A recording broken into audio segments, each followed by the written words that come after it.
Hey guys, I've got a little mini video today. I have talked in a few other videos about a process that I have referred to as a dot grid. And I've had a couple of you ask what that is and how I use it and how you could use it at home. And so that's what I'm going to do today. I'm going to show you how I use a dot grid. So right now there is already a dot grid on this piece of paper. You can't see it from where you're at, but I'll see if I can zoom in and show you what that looks like. So you see, yeah, you can see.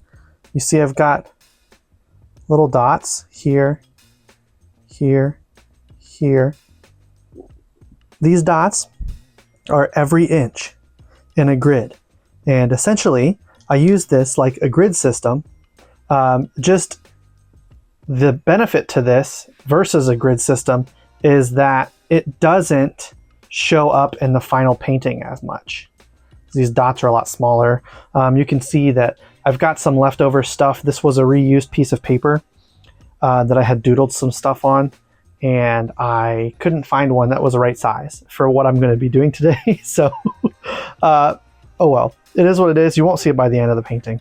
But I wanted to go ahead and draw in this picture here. I'll put it up on one of these sides of a, let me look up how to say it properly, pileated woodpecker. That's what I thought, but I wanted to be sure. So this was a picture that I took of a bird in the backyard. It was pretty early in the morning, and that's why the photo is kind of fuzzy, blurry, because I took the camera outside from my cold inside to the warm, humid outside, and it fogged up. So I wiped it away the best I could and got this photograph. I think it still looks pretty cool, but I want to turn that into a painting for a video that will be up later this week, probably. One of my cool critters ones where I tell you a bit about it while I paint it.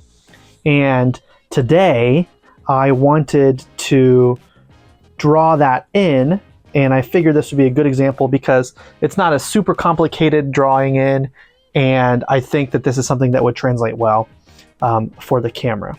So we're going to draw this in for my later video, and I'm going to explain how I use my dot grid and show you the process in today's video, but we're not going to be doing any painting today. So let's go ahead and get started with that. First things first, I'm always using these mechanical pencils, these little Papermate Sharpwriters. You can use any pencil that you like. It's not like one of them is better than the other. Doesn't have to be mechanical. It can be a normal pencil. It can be a number 2. It can be a Dixon Ticonderoga. It could be Staedtler pencils. It doesn't make a difference. It's just a pencil. And I'm going to be using this fairly lightly, hopefully, to mark down all of the things that I need to mark down for this painting. So I'm going to go ahead and lock the focus here, and we can get started. So I have a grid on my reference photo here that I'm going to be using. It's one of the nice things about Canva is that I can actually do that. And each of these dots on my paper is where the grid lines cross one another. And so I will be referencing it kind of from that. And I'm going to start in just an area that makes sense to me, probably with the top of his head. So finding my first reference point, I am, let's say 1, 2 dots in, 1, 2 dots down. So 1 dot, 2 dot, 1 dot, 2 dot.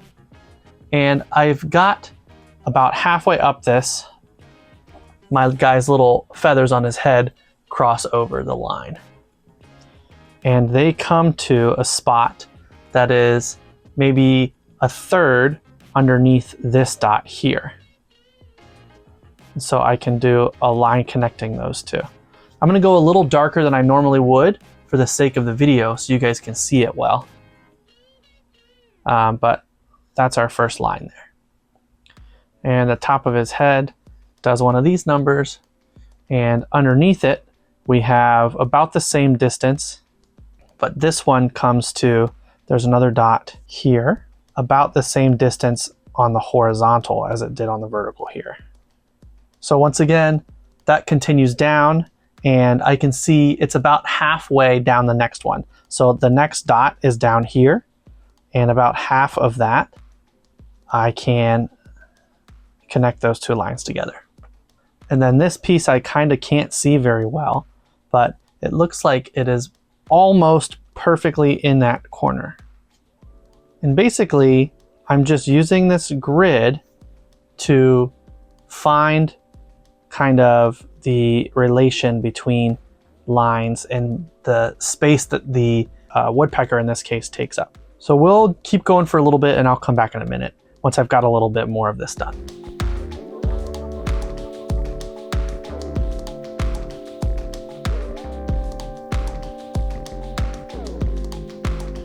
So I'm going to come back here just for a moment, and I want to talk about how I'm not just blankly following the grid.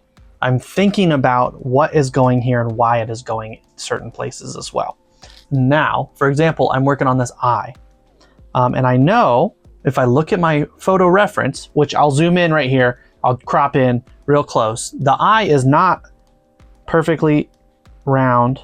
There's some flat spots to it, and it's definitely not a perfect circle.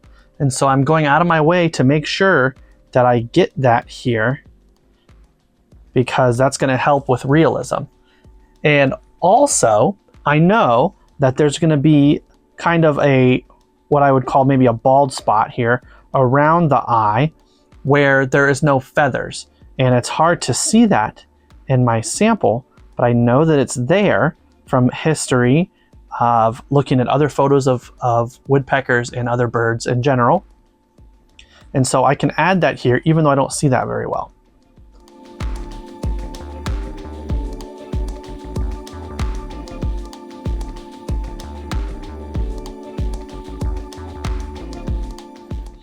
Okay, so I'm putting this wood here.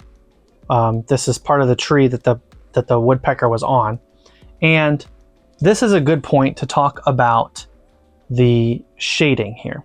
Now, obviously, this is not going to be a finalized drawing, but if I add some of the shading in now, it's going to help me in the future to know what parts need to be dark, what parts need to be light.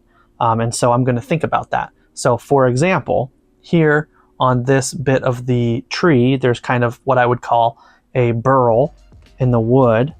And so I know that there's going to be a section like this here, once I get it in all the way, that I can make dark. And so I'm going to just hatch that in, just some scribbly lines. Like, it doesn't have to be anything crazy or anything particularly accurate, but it's just going to help later when I'm doing the painting process of this to have these lines already put in and thought about.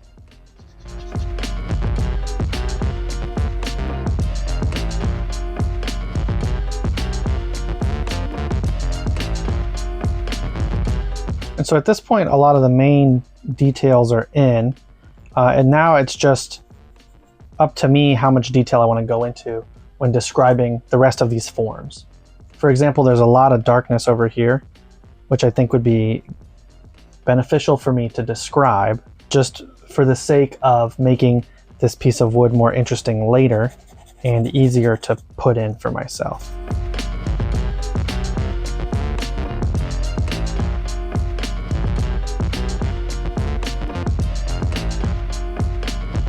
I'm going to say that that's pretty good for my pencil drawings here. Hopefully that kind of helps you guys to understand what I'm sort of thinking about while I'm making these initial pencil drawings. If you want more explanation, let me know.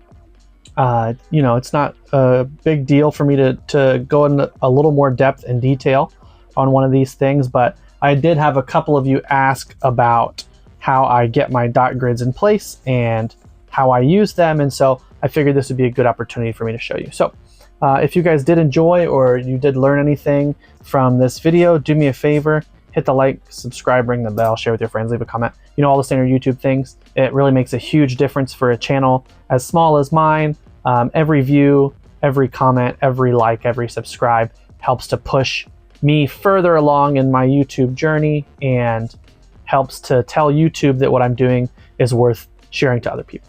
So I really appreciate every view that I do get. There is a video up here that YouTube thinks you like, and then I've got the little circle down in the corner here that will take you to my channel directly. Thank you guys so much for watching all the way to the end if you made it here, and I will see you in the next one.